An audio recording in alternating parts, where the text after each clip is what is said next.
تم میں عیسیٰ ابن مریم نازل ہو گئے. آپ لوگوں نے یہ حدیث سنی ہوگی، پڑھی ہوگی، اور تمام مسلمان کا یہ عقیدہ ہے مسلمانوں کا کہ قرب قیامت عیسیٰ علیہ السلام نزول فرمائیں گے.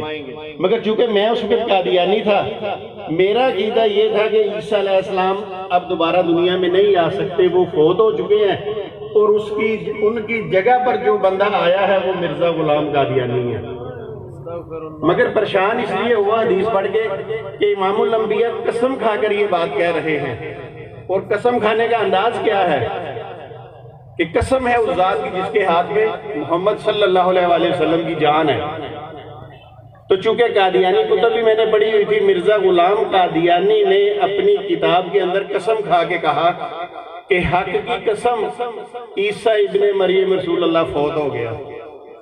یہ قادیانی کی قسم تھی جسے اس وقت میں اللہ کا نبی اور رسول مانتا تھا، نعوذ باللہ، اور ایک طرف امام الانبیاء کی قسم تھی.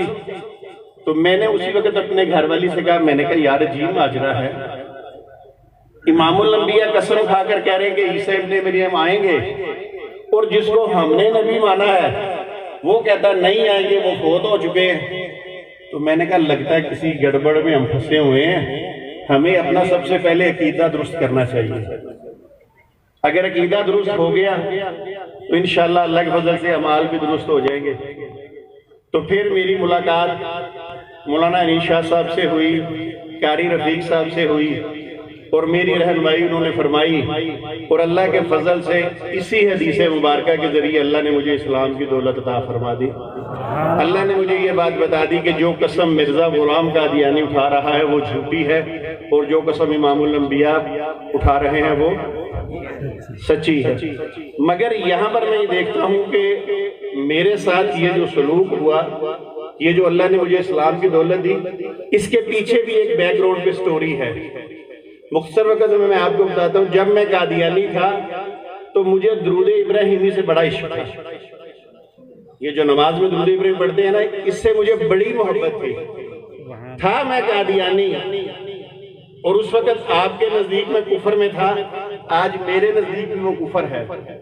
مگر میں جا کر نماز میں سجدے کے اندر جا کر درود پاک پڑھنے شروع کر دیتا تھا، اور مجھے اتنا پتا کہ اس درود کی برکت کی وجہ سے میری نماز عشاء کی گھنٹہ 1.5 گھنٹے کی ہوتی تھی.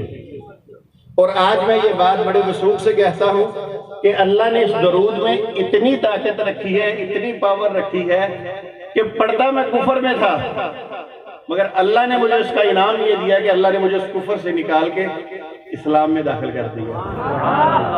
اللہ نے مجھے مرزا غلام قادیانی کی غلامی سے نکال کر نبی کریم صلی اللہ علیہ وآلہ وسلم کی غلامی عطا فرما دی. تو میرے بھائیو، آپ تو پہلے ہی مسلمان ہیں، تو اگر آپ اس درود کا ورد کریں، اس کا اہتمام کریں، تو کتنے سارے مسائل ہیں جو ہمارے حل ہو جائے. فلسطین کا مسئلہ ہے، درود پاک پڑھ کے ان کے لیے دعا کیجئے، اللہ تعالیٰ ہمارے مسلمانوں کی مدد فرمائے جہاں کہیں بھی ہیں. ایک واقعہ اور بیان کرنا تھا، مگر چونکہ مولانا انیس شاہ صاحب نے بائی گاڈ کی بات کی تو میں نے کہا میں مختصر آپ کو ایک چھوٹا سا اور واقعہ سنا دوں. ٹائم کم ہے، مگر انشاءاللہ اپنے ٹائم میں اس بات کو کمپلیٹ کروں گا.